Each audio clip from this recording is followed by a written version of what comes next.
técnicos también puedan utilizar el canon. Por ejemplo, en mi región Cajamarca, la Escuela de Bellas Artes, que ya se dio en esta legislatura o en este Congreso de la República su grado de rango universitario, ellos no pueden acceder al canon minero de mi región, señor presidente. Por lo tanto, es importante que también se contemple en este proyecto de ley el uso del canon minero, señor presidente, que prácticamente está congelado, porque no hay el mecanismo necesario, ni tampoco la facilidad ni la facultad para que ellos puedan utilizar ese canon. Señor presidente, este proyecto de ley creo yo que es un gran avance que todos debemos de tomar en cuenta. Sin embargo, es necesario que consolidemos lo que significa, lo que es la educación productiva. Reitero, hay que consolidar el triángulo empresa, gobierno y lo que significa el tema de la educación superior. Al fortalecer ese triángulo, vamos a establecer, señor presidente, lo que es una ecuación. CTI igual a TIC, ciencia, tecnología e innovación igual a tecnología, información y comunicación, lo cual nos va a llevar incluso a cambiar el modelo económico que hoy tanto reclama el Perú. ¿Por qué, señor presidente? El modelo económico que hoy está establecido es bajo fundamentalmente de los precios internacionales de los minerales. Y si establecemos esta ecuación, lo vamos a sostener bajo un modelo del conocimiento. El Perú necesita conocimiento, señor presidente, y las universidades, los institutos tecnológicos y las escuelas superiores son el camino para lograr la gran libertad con justicia que requiere nuestro país. Muchísimas gracias, señor presidente. Adelante. Muchas gracias, señor congresista Mesías Guevara. Tiene el uso de la palabra el señor congresista John Reynada Soto.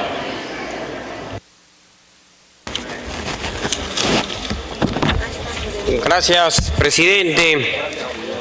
Presidente, es importante esta mejora de calidad educativa para los institutos que se viene tocando en cuanto a esta formación tecnológica y pedagógica. Por su intermedio, presidente, alcanzar algunos aportes de mejora a este proyecto de ley para que tome en cuenta el presidente de la Comisión de Educación en el artículo 69 referente al régimen de dedicación, en el literal A, precisar textualmente horas pedagógicas, lo que está entre paréntesis 40, precisar horas pedagógicas. En igual contexto, en el literal B y en la parte final del artículo 69 del literal B, suprimir para contabilizar su jornada las horas efectivas de dictado, se les agrega al menos 1.5 horas adicional por cada 6 horas dictadas para la preparación de clases, corrección de evaluaciones y similares. En igual contexto, presidente, en el artículo 30, relacionado a requisitos para ser director general, en su primer párrafo y segundo párrafo, suprimir el término o servir según corresponda. Igual en el tercer párrafo del artículo 30, lo que señala con tesis, al igual contexto, suprimir o servir según corresponda. Y agregar, presidente, en este artículo, están impedidos para postular quienes A, han sido condenados con delito doloso, con calidad de cosa juzgada, B, han sido condenados por delito de terrorismo, apología del terrorismo, delito contra la libertad sexual, delitos de corrupción de funcionarios y o delitos de tráfico de drogas. También un literal C, estén inhabilitados para el ejercicio profesional o el ejercicio de la función pública. La inhabilitación se aplica sin perjuicio de que la pena esté suspendida. También un literal D, han sido sancionados administrativamente respecto al desempeño del cargo del director general. Y un último literal E, estén incluidos en el Registro Nacional de Sanciones de Destitución de Despido. En igual contexto, presidente, así como se ha tocado en la ley universitaria, el bienestar universitario, puntualmente sobre poblaciones vulnerables, en el caso de las personas con discapacidad, como establece el artículo 129, También pido, presidente, que se agregue uno similar a la ley de institutos sobre la integración de la persona con discapacidad en la comunidad de los institutos, que diría: los institutos implementan todos los servicios que brindan considerando la integración a la comunidad de los institutos de las personas con discapacidad de conformidad con la Ley 29973, Ley General de la Persona con Discapacidad. Esto para propiciar un mundo inclusivo, educativo, tecnológico y pedagógico. Y por otro lado, presidente, esta ley, para que tenga ese espíritu que han ido reclamando los jóvenes de diversos institutos de todo el Perú, donde también ellos deben gozar, presidente, de un medio pasaje, ya que en los institutos la mayoría es de bajos recursos y ellos requieren también pagar, igual que las universidades, medio pasaje. Y también, presidente, es crucial que los institutos deban tener un comedor estudiantil, no solo las universidades, sino también los institutos donde gente progresista, gente que quiere surgir y no tiene los recursos. Para ello, presidente, pedimos que se incorpore estos temas que son cruciales y fundamentales en beneficio de una calidad educativa. Gracias, presidente.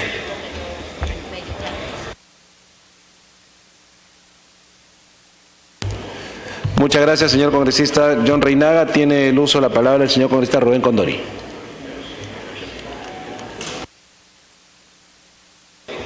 Gracias, presidente. Para precisar en algunas situaciones, algunas particularidades, señor presidente. Primero, la ley es de alta importancia porque en el país necesitamos fortalecer principalmente la función la función estrictamente tecnológica, porque no es que falten profesionales en el país, sobran inclusive profesionales. Lo que faltan son profesionales que realmente atiendan la demanda requerida, y la demanda requerida básicamente es de carácter técnico. Y efectivamente, durante muchos años, décadas, el Estado peruano se ha despreocupado por el tema de la educación técnica. Y esta es una buena oportunidad para aprobar una ley que posibilitaría avanzar en el fortalecimiento de la educación pública, principalmente con mayor énfasis en la función tecnológica. Si esto es así, yo quiero sugerir algunas cosas. Por ejemplo, en el artículo 6 se habla de que las escuelas superiores otorgarían los grados de magíster y doctor. Y esto podría colisionar con la ley universitaria, que exige mayores niveles y exigencias inclusive para el acceso a la docencia universitaria. Para el ingreso a la Escuela de Educación Superior se pide 6 años de experiencia, pero no se habla en esta ley del requisito de grado de magíster que se pide en la ley universitaria. Si queremos, son dos alternativas: o eliminamos la posibilidad de que las escuelas de educación superior otorguen los grados de magíster y doctor, que yo planteo que eso debe ser patrimonio exclusivo de la universidad, o igualamos el piso para el acceso a la docencia también en el caso de la educación superior pública. Segunda observación, las modalidades, artículo 11, se habla de las modalidades de educación, y hay una modalidad tercera que se dice ahí, educación a distancia. Yo creo que en la formación no le conviene al país, y menos para un nivel tecnológico, la educación a distancia, para el nivel de formación. La educación a distancia es válida para fines de actualización, capacitación, cursillos, etcétera, pero para fines de formación académica no creo, y menos para una formación de 5 años como se pretende equiparar. Entonces yo creo que ahí hay que eliminar este rubro relativo a educación a distancia. El artículo 21 habla de que las escuelas de educación superior deben crearse por resolución suprema, pero si van a tener rango universitario, creo que corresponde que también se creen por ley, como corresponde a la creación de las universidades, porque la ley no tiene el mismo nivel que la resolución suprema. Entonces, yo solicito de que las escuelas de educación superior deben igualarse en términos de requisitos para creación a la ley, es decir, que se crean por ley y no por resolución suprema. Tenemos otro aspecto, el artículo 68. El proyecto de ley, el dictamen habla de dos regímenes: dedicación a tiempo completo y tiempo parcial. Si estamos hablando de la educación superior tecnológica, que vamos a elevar a los 5 años de 10 semestres académicos, 5 años de formación profesional, y va a tener el bachillerato, va a tener rango universitario, entonces, y más si se trata todavía de innovación tecnológica, se requiere ahí un cuerpo a dedicación exclusiva. Es decir, acá en la ley se tendría que incorporar la docencia a nivel de dedicación exclusiva. Y ahí tendríamos en todo caso los docentes a tiempo parcial, a tiempo completo y a dedicación exclusiva, con diferencias significativas en la remuneración. Porque la particularidad de lo que está ocurriendo en el país es lo siguiente, que hay personas que trabajan a tiempo completo en un sitio y también a tiempo completo en otro sitio. Son jefes en una universidad y también son jefes en otra universidad. Y esa es una forma de prácticamente pasar suave en la educación, y al final de cuentas el trabajo se convierte en entre comillas, un cachuelo, es decir, una propina. Y no es conveniente eso. Necesitamos un cuerpo especializado y a dedicación exclusiva, y que tendría que haber ahí, en todo caso, una parte remunerativa sustancial. Y este cuerpo de dedicación exclusiva debería ser justamente el cuerpo dedicado a la investigación. Entonces yo creo que estas cosas hay que incorporar en el dictamen, y yo saludo que el presidente haya solicitado un cuarto intermedio para consensuar estos temas. Además, yo creo que el dictamen trae una cosa muy rescatable en el párrafo, en una modificatoria de la ley del canon. Se plantea de que el 10% del canon se destinaría a los institutos de educación superior y a las escuelas de educación superior.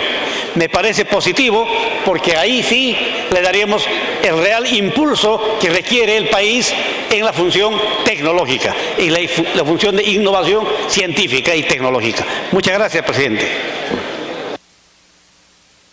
Concedida la interrupción. Ya concluyó. Señores, pido una brevísima interrupción para leer una moción de saludo. Moción de saludo del congresista Iberico Núñez, presidente del Congreso de la República. El Congreso de la República acuerda expresar el más cálido saludo y felicitación a la Orden de Predicadores Padres Dominicos por sus 800 años de fundación. En ese sentido, transcribir la presente moción de saludo al reverendo Padre Fray Juan José Salaverry Villarreal, prior provincial de la provincia dominicana de San Juan Bautista del Perú, y a los frailes, monjas, hermanas, laicos dominicos y demás integrantes de la orden. Señores, la mesa directiva se complace en saludar a la delegación de la Orden de Predicadores Padres Dominicos, presidida por Fray Javier Abanto Silva, con ocasión de conmemorarse 800 años de vida evangélica, quienes se encuentran en la Galería Diplomática. Nuestros saludos. Felicitaciones. Ahora sí, continuamos con el debate con el congresista Irupailla.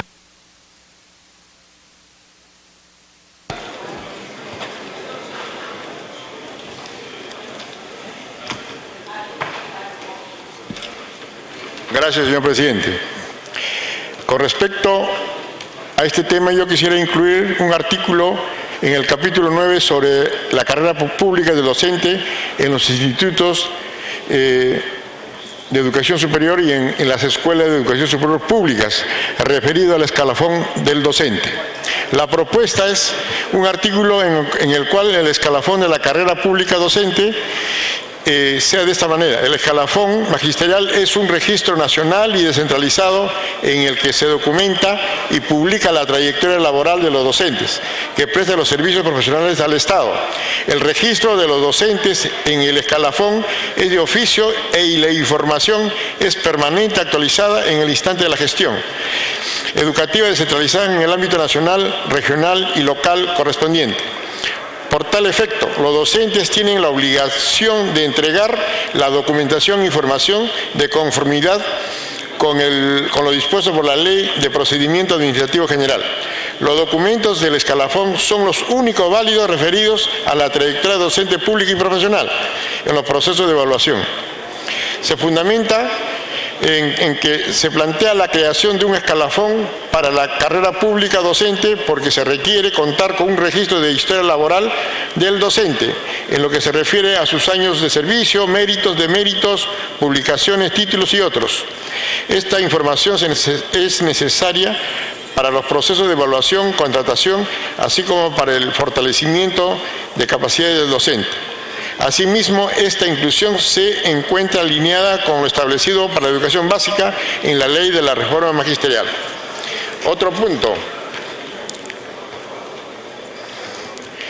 En cuanto a en el artículo 75 referida al término de la carrera docente, la propuesta es en el artículo 75 el término de la carrera docente, en la cual dice, en el inciso E, no haber aprobado la evaluación permanente de segunda oportunidad. Y debe decir, no haber aprobado la evaluación extraordinaria de permanencia. Esto está fundamentado en que la modificación es una consecuencia de la inclusión de la evaluación extraordinaria de permanencia, lo cual se realiza luego de haber desaprobado la evaluación ordinaria. Es necesario precisar la causal de desaprobación de la evaluación extraordinaria permanente. Eso es lo que quería añadir, señor presidente. Gracias.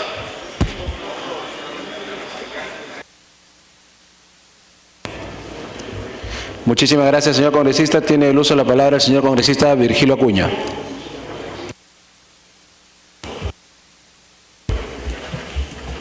Muchas gracias, presidente. Gracias, colegas.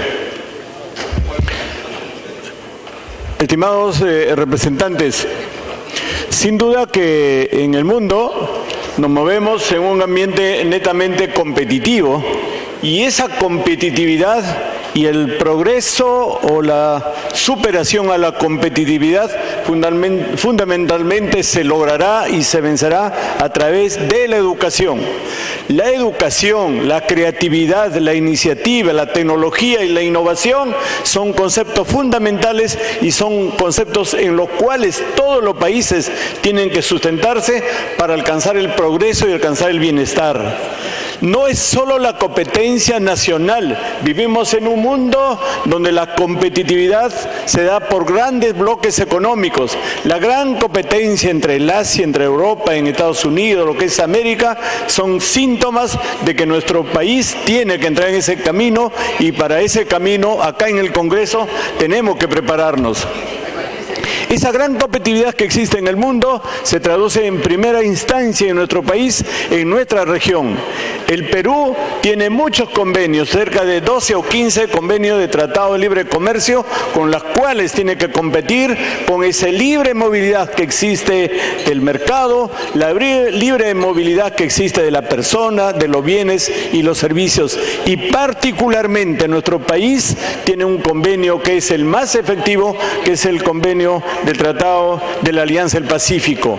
En ese acuerdo, en ese convenio y en ese mundo competitivo que es el Tratado de la Alianza del Pacífico, es donde más debemos movernos. Y para eso nuestro país tiene que prepararse.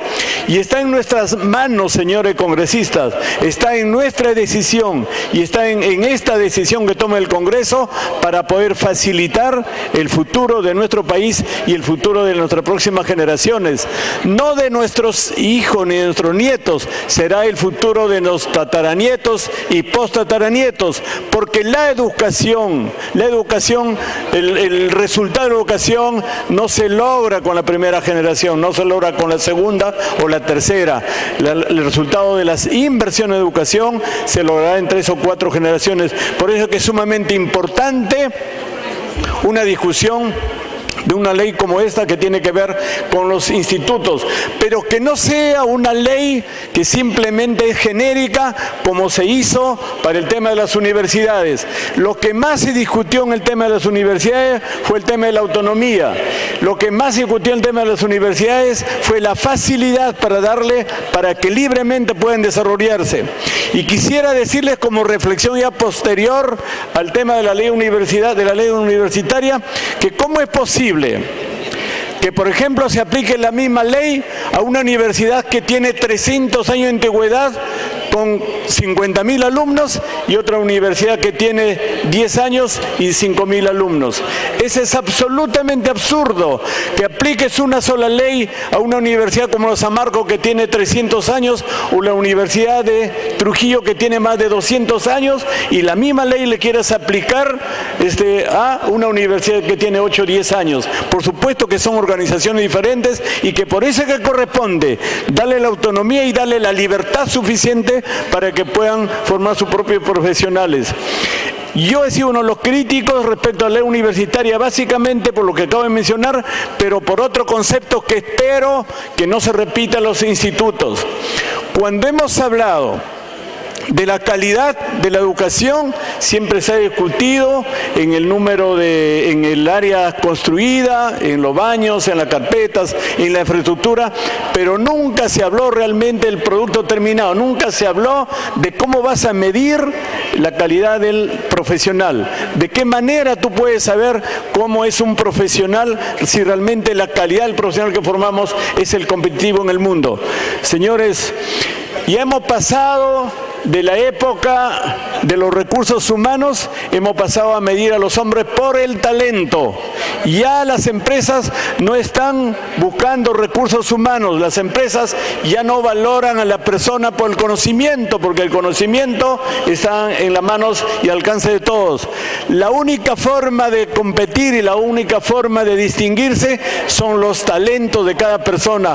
Por eso es que cuando una gran empresa o cuando una empresa busca un profesional, además de los conocimientos, tiene que valorar los talentos, qué talento tiene. Y el talento no está en repetir los conocimientos duros que uno le enseñan en la escuela o en la universidad. El talento no está en repetir la matemática, la historia, la literatura, la geografía. El talento está en la creatividad que cada uno tiene. El talento está en la posibilidad que un hombre tiene de desarrollar, de imaginarse, de la innovación. Y ese debe ser el tema central que podemos y debemos de utilizar en los institutos tecnológicos. Les reitero que el mundo, la prosperidad del mundo será en función de la capacidad de la persona, de la capacidad de los profesionales y la gente que tenga nuestro país. Tenemos que dejarle a nuestro país, así como las universidades están tratando de modificarse, dejarle a nuestro país la posibilidad de que a través de los institutos puede ser un mundo competitivo. No vaya a ser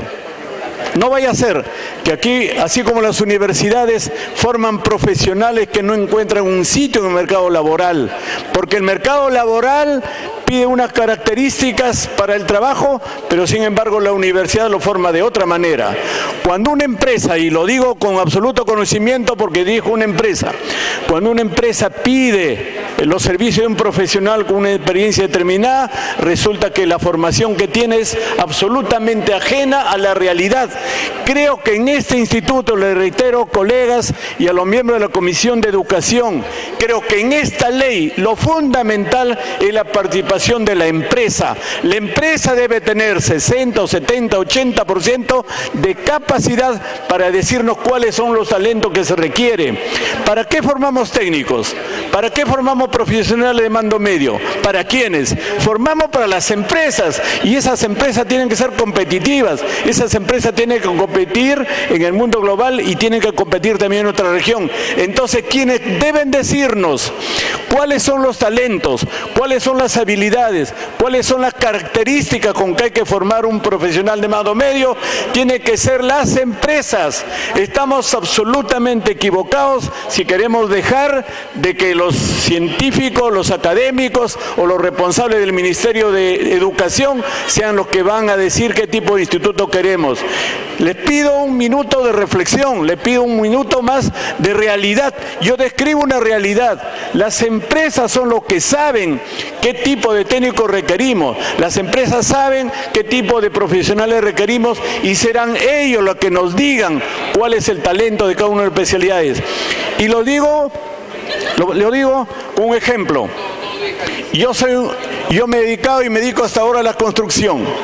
Y cuando uno habla de construcción y habla de un mando medio, pide un operador de maquinaria y viene un operador de maquinaria, y cuando realmente el operador de maquinaria tiene que darle un celular para que en el celular responda las cosas, para que en el celular opere, maneje y dirige.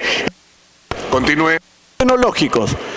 Termino, por favor. Los institutos tecnológicos están enseñando a los operadores, están enseñando a los que operan el fierro, la maquinaria, la tecnología, están enseñando el uso de tecnología, o simplemente estamos complementando una educación secundaria. Tenemos que seguir el ejemplo de otros países. La tecnología es el motor fundamental del desarrollo de las personas, y así como un hombre de secundaria, con un guardián, un operador, un cocinero, un panadero, tiene que saber distinguir que en un celular está toda la información. Por eso que la educación intermedia, esa educación que tenemos que ver con la formación de técnicos, tiene que recibir la información de las empresas. Muchísimas veces hemos dicho que en el Perú existen los taxistas más caros o son los taxistas más especializados, porque a veces salen los profesionales y terminan siendo taxi. Y eso se ha debido a que en el Congreso no hemos tenido esa visión suficiente. Continúe. Para crear el futuro de nuestros profesionales. Tenemos como experiencia en otros países. Los jóvenes de ahora no pueden estar esperando 25 años para ir a buscar un trabajo. Los jóvenes de ahora no pueden estar esperando 20 o 20 años para ir a tocar la puerta de una empresa y buscar un trabajo. Los muchachos de ahora, como en otros países del mundo, a los 15 o 18 años tienen que buscar trabajo. Los muchachos de ahora a los 15 o 18 años tienen que estar preparados para ser autosuficientes, para buscar una posibilidad y para crear su propio trabajo. Por eso que yo coincido para que en este paquete de cerca de 30 proyectos de ley se priorice la educación dual. Colegas, la educación dual será la única forma como en adelante vamos formando un grupo de jóvenes que realmente quieren ser profesionales y quieren dedicarse a la investigación, al desarrollo de la tecnología, pero hay otro inmenso grupo de profesionales, de jóvenes. Tenemos ahora 4 millones de mujeres. Continúe. Entre 18 y 24 años, 4 millones de personas, de los cuales son 1.700.000 estudian o trabajan. ¿Y el resto qué está haciendo? El resto no hace nada porque no encuentra oportunidades. Y esas oportunidades hay que crearlas. Y la única forma de crear las oportunidades es cuando podemos establecer en el Perú la educación dual. Esa educación dual que signifique que terminar la secundaria o vas a la universidad, pero vas a prepararte en una posibilidad de trabajo individual. En otros países, señores, los muchachos de 15, 18 años están trabajando y encuentran trabajos, aunque sea de jardinero, pero trabajos especializados, aunque sea de portero, pero trabajos especializados y de acuerdo a la tecnología. Por eso es que yo reitero que coincido y les solicito a los colegas que se discuta más el término de la educación dual. Cuando establezcamos en nuestra sociedad, cuando en nuestro país podamos establecer la educación dual, tendremos esa posibilidad de un grupo de muchachos ponerlos actividades especializadas. Continúe. con la posibilidad de que siguiendo la educación dual puedan luego volver a la universidad y simultáneamente en la universidad para luego una continuidad en los estudios. Colegas, es una inmensa responsabilidad la que tenemos ahora para el futuro de las próximas generaciones. No se trata de aprobar un proyecto de ley por aprobar el proyecto de ley. Se trata de tener esa mirada de largo plazo. Se trata de mirar esa visión de largo plazo para que las próximas generaciones sean absolutamente autosuficientes y responsables de encontrar la prosperidad de nuestro país. La prosperidad de nuestro país no se va a lograr vendiendo las materias primas. La prosperidad de nuestro país no se va a lograr con los recursos naturales. La prosperidad tiene que lograrse cuando facilitemos a nuestra juventud con la posibilidad de ser autosuficientes, de educarse y ser productivos. Por eso que, colegas, otra vez reitero que este proyecto de ley debe revisarse, debe discutirse y debe de encauzarse dentro del camino de la educación dual. Continúe para concluir. Colegas, finalmente, una invocación a todos los representantes de las diferentes regiones de este Congreso de la República. Dentro de este listado de proyectos que se han acumulado, tengo un proyecto de ley que tiene que ver con la creación de la Escuela de Bellas Artes de Lambayeque.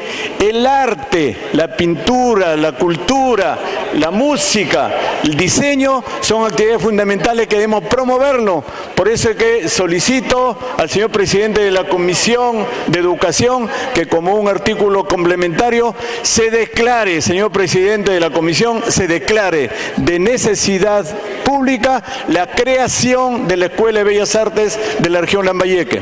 Con esa escuela podemos encaminar y podemos activar la inmensa riqueza cultural e histórica que tiene la región Lambayeque. Muchas gracias, presidente. Muchas gracias, colegas. Gracias. Tiene el uso de la palabra el congresista Cama, Laine.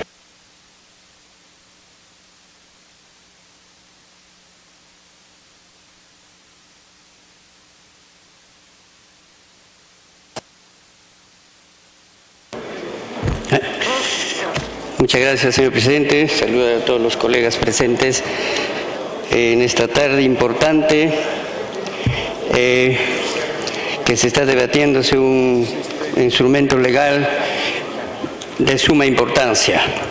Particularmente, señor presidente, colegas, lo quería desarrollar es justamente como presidente de la Comisión de Ciencia, Innovación y Tecnología, específicamente sobre el proyecto de ley que ha sido presentado por el congresista Hurtado, el 1877 de 2012, Congreso de la República, que propone promover el cambio de la formación tradicional por la formación dual en los institutos tecnológicos del país.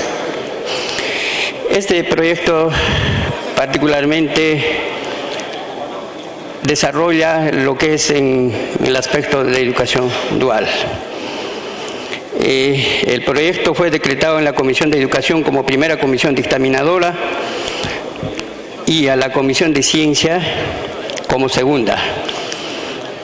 Por su temática se trata de una iniciativa agrupada al proyecto de ley 4670 que propone la ley de institutos y escuelas de educación superior y la carrera pública de los docentes, presentado por el Poder Ejecutivo, aprobado en la Comisión como dictamen en la sesión del 1 de diciembre de 2015.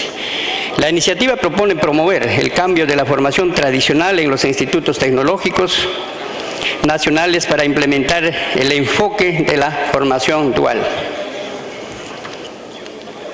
La formación dual es una modalidad de oferta académica y formativa que se caracteriza por la alternativa combinada de los procesos de enseñanza y aprendizaje en la empresa y en el centro de formación.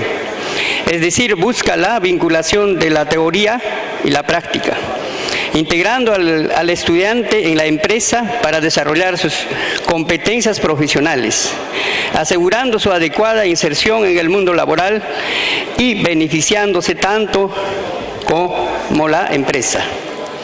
Promover el cambio de la formación tradicional en los institutos tecnológicos y privados por el de la formación dual, la cual privilegia la educación en los centros de producción de empresas privadas y públicas.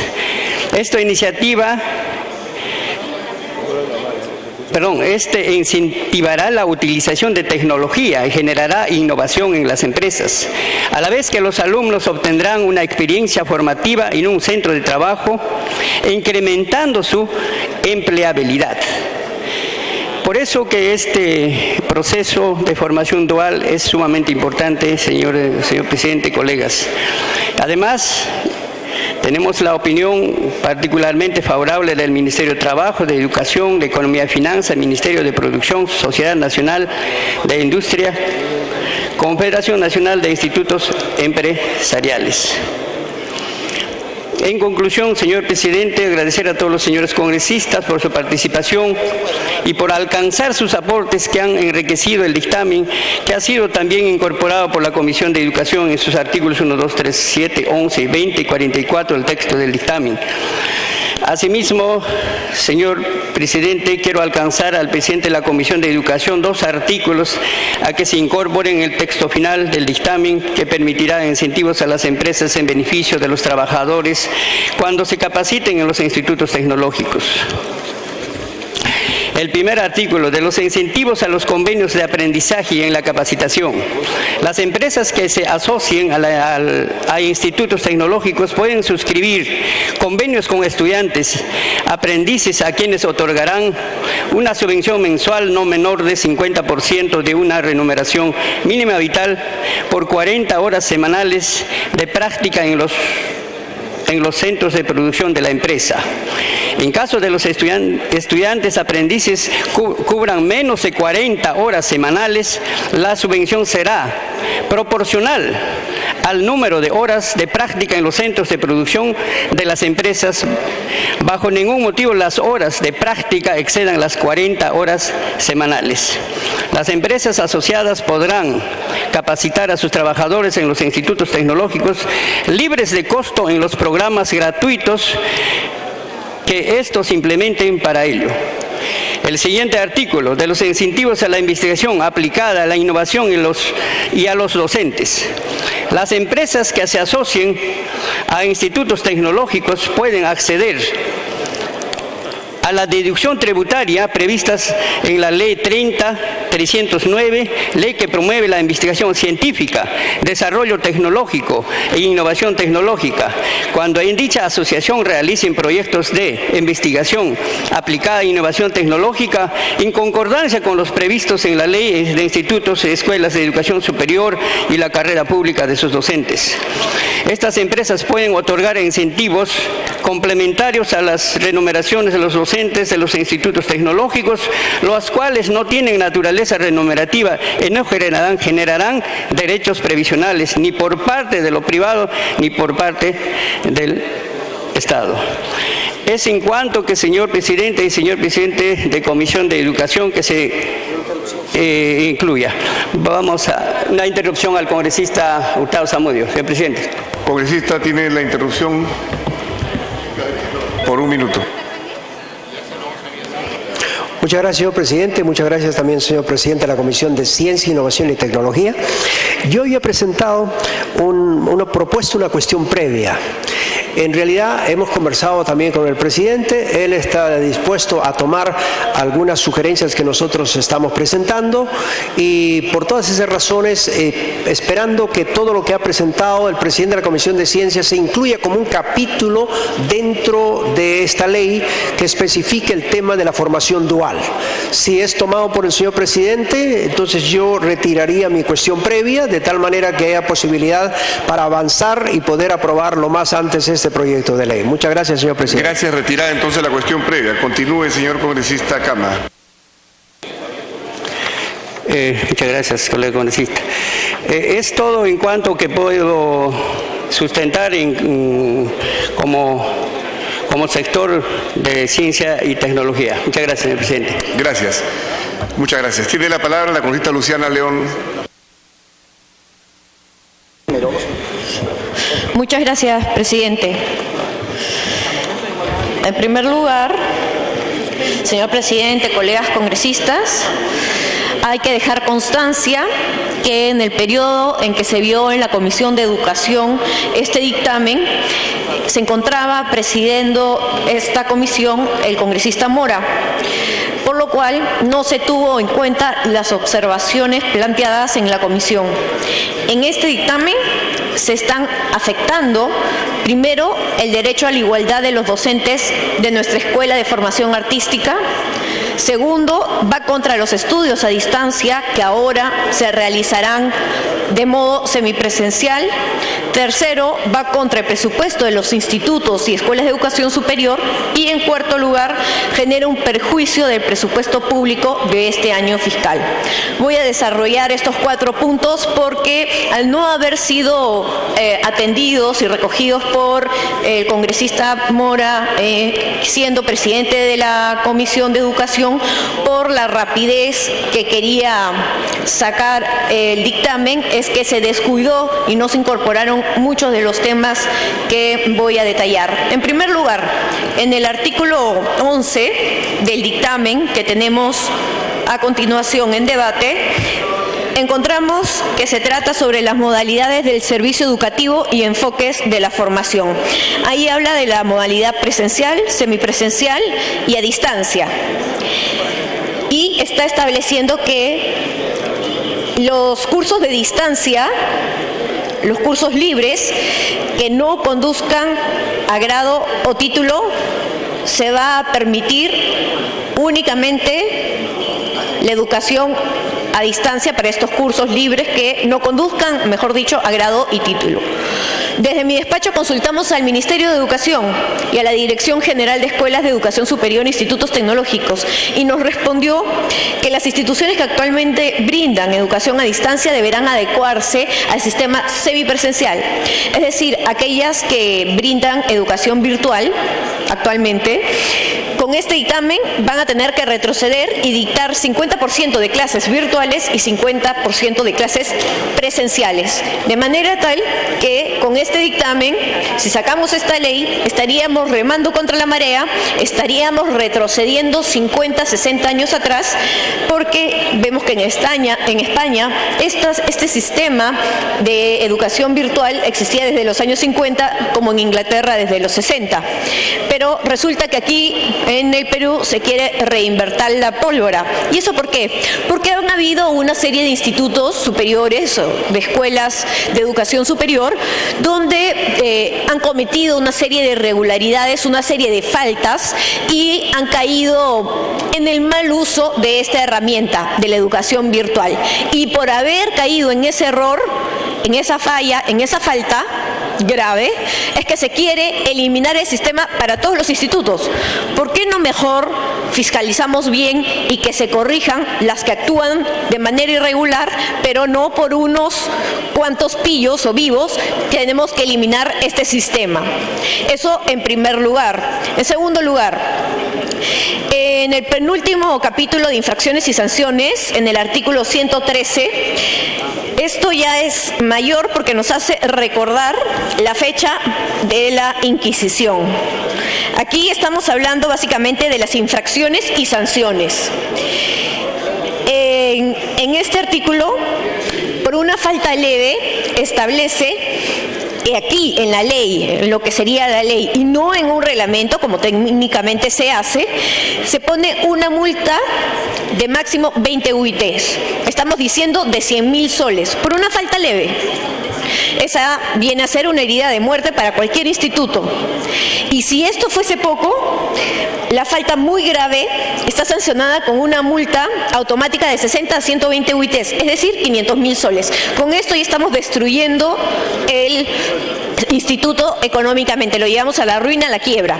Es decir, con este tipo de medidas, que además de estar mal reguladas porque no deben de ir en la ley, sino a través de un reglamento, estaríamos haciendo como que en el caso de una empresa de transporte que incurra en cualquier infracción muy grave por conducir sin licencia o en estado de ebriedad o de repente sin la revisión técnica, la sanción no implica la quiebra de la empresa o cierre de la línea.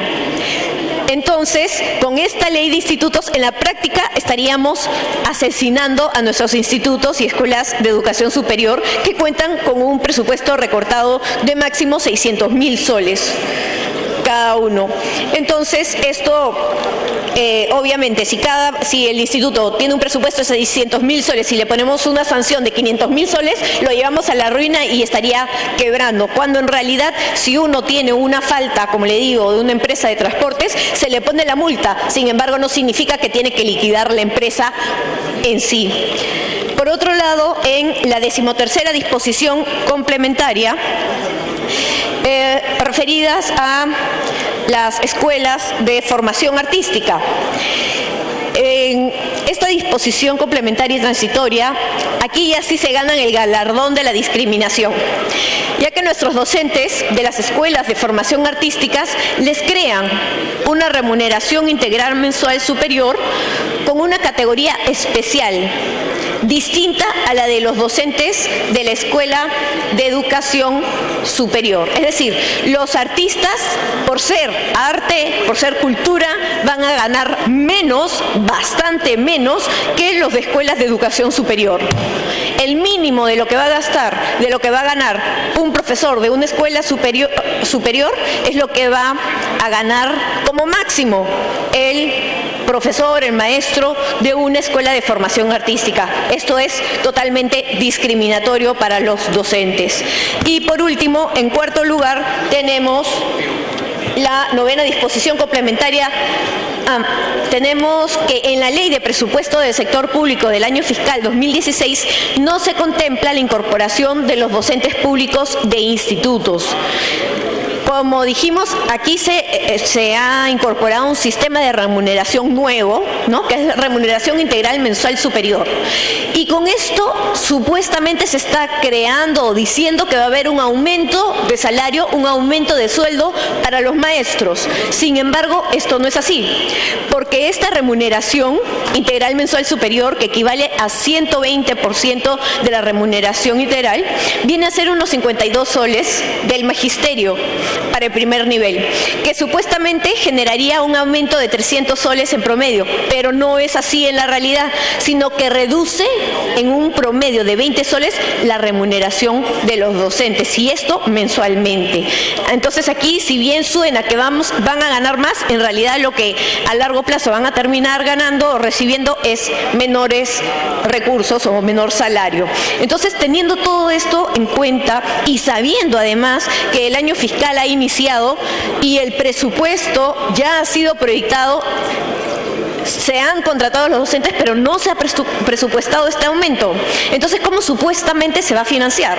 Eso sería importante que nos puedan informar quienes han elaborado el texto.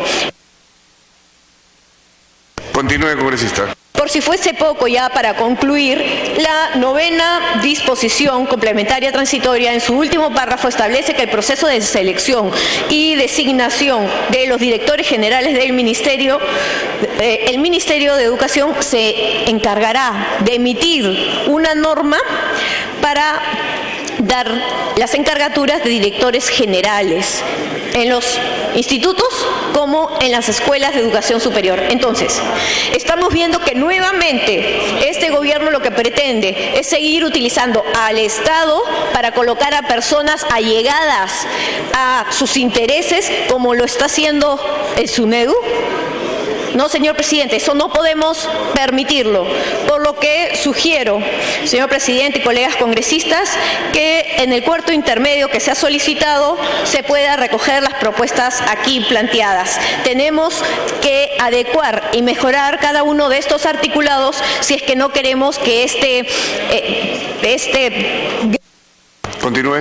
Este gran dictamen, que pretende ser una buena ley, sin embargo que se están incorporando y parchando ciertos temas que no llegan a mejorar en realidad de manera formal y beneficiaria para todos los docentes de las escuelas de formación de educación superior.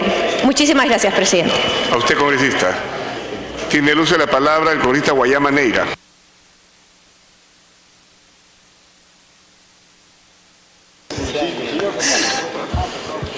Gracias, presidente. Por intermedios ahora a los colegas congresistas. Yo creo, presidente, me piden 2 interrupciones, el congresista Condori y el congresista Mora, si lo permiten. Congresista Condori y luego el congresista Mora. Señor Cruz. Gracias, presidente. Gracias, colega Guayama. Solamente para precisar en el artículo 24 del dictamen de que incorporar el siguiente texto. Las condiciones básicas de calidad para los IES y sus programas de estudios, así como para los programas de estudios conducentes al grado de bachiller técnico y a los títulos de técnico y profesional técnico de las ES, las establece el Ministerio de Educación. Las condiciones básicas de calidad para las ES y sus programas de estudio conducentes al grado de bachiller y título profesional equivalentes a los otorgados por las universidades del país. Además, el procedimiento no debe tener una duración mayor de 120 días hábiles contados a partir del día siguiente a la presentación de la solicitud. Transcurrido dicho plazo, sin que se haya emitido el pronunciamiento correspondiente, opera el silencio administrativo positivo. Y los voy a suscribir ese texto. En el artículo 25 también se requiere precisar algo similar al artículo anterior respecto al silencio administrativo. Continúe. Para terminar, por favor, esa interrupción. Y también se está incorporando lo relativo al silencio administrativo positivo, también los voy a suscribir para que se incorpore en el texto final. Gracias, presidente. Cobrita Mora.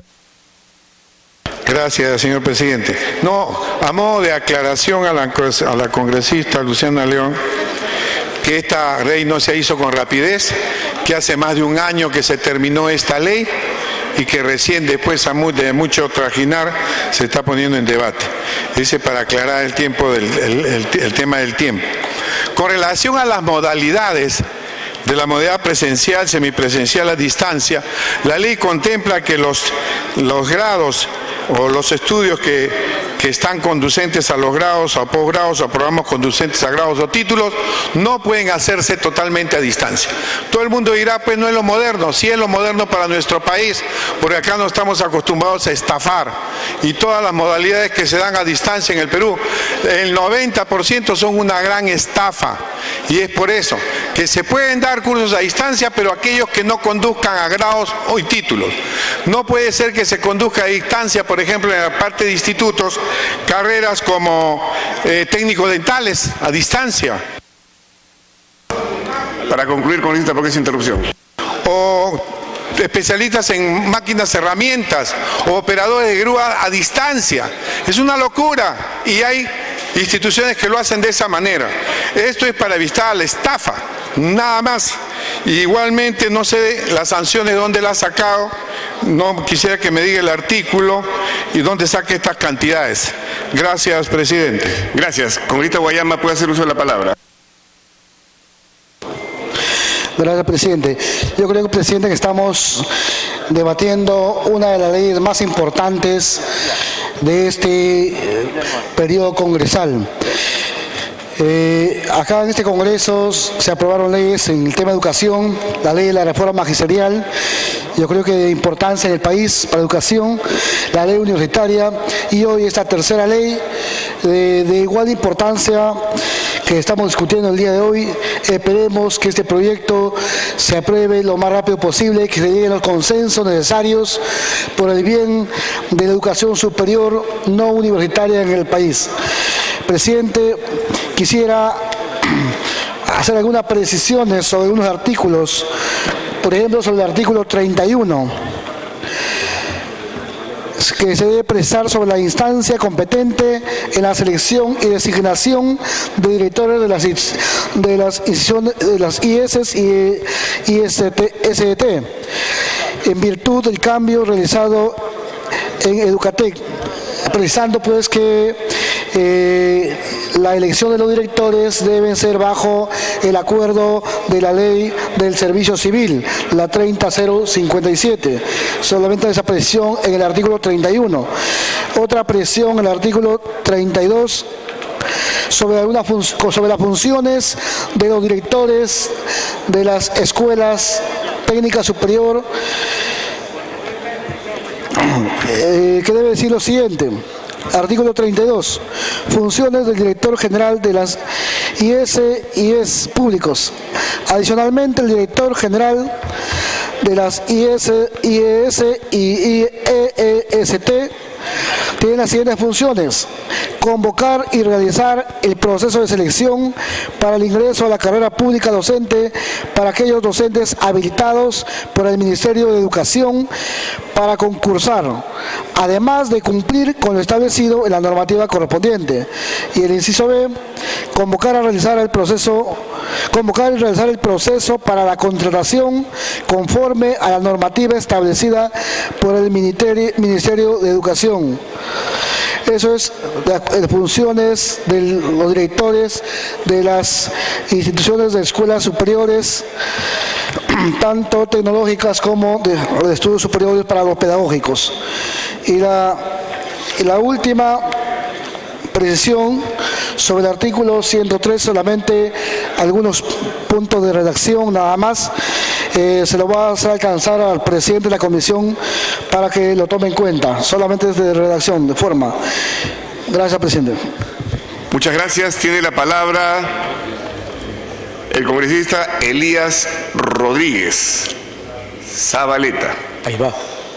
Señor presidente, colegas congresistas, quiero hacer presente que desde el año de 1985, en que se aprobó el Decreto Supremo 039 de ese año, que corresponde al Reglamento Especial de los Docentes de Educación Superior, hasta el día de hoy, nuestros profesores, docentes de institutos superiores, vienen reclamando como un justo clamor la dación de una ley de su carrera pública.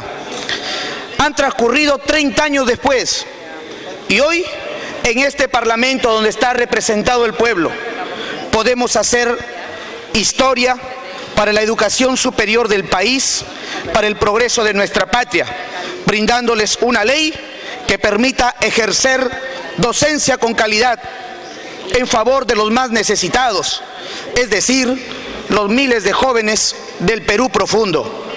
Esta nueva ley va a beneficiar en promedio a 10.000 maestros entre docentes nombrados y contratados, así como a más de 200.000 jóvenes entre hombres y mujeres que corresponden al nivel superior, quienes contribuirán al desarrollo de la industria nacional para que de forma diversificada generen nuevos empleos y contribuyan a resolver los problemas de empleabilidad. Esto debido a los altos niveles de emprendimiento con que salen las nuevas generaciones de sus egresados. Por tanto, señor presidente, esta ley debe garantizar algunas cosas que voy a precisar a continuación. El acceso directo a la universidad pública, con fines de complementar la especialización y actualización en investigación científica y tecnológica. Recordando, presidente, que la educación tecnológica constituye la columna principal para el desarrollo nacional y la garantía para combatir la pobreza y la desigualdad social por los niveles de emprendimiento focalizados a lo largo y ancho del país. Motivo por el cual esta ley debe garantizar lo que aquí hace un momento lo han dicho los colegas parlamentarios en la tarde y en horas de la mañana: la autonomía académica, administrativa y económica, pues está probado que en el caso de las universidades públicas, solo con autonomía han podido competir con éxito y de manera creativa con las universidades privadas que existen en nuestro país. Los beneficiados de esta ley son los alumnos, docentes, sociedad civil, quienes recibirán profesionales solventes y académicas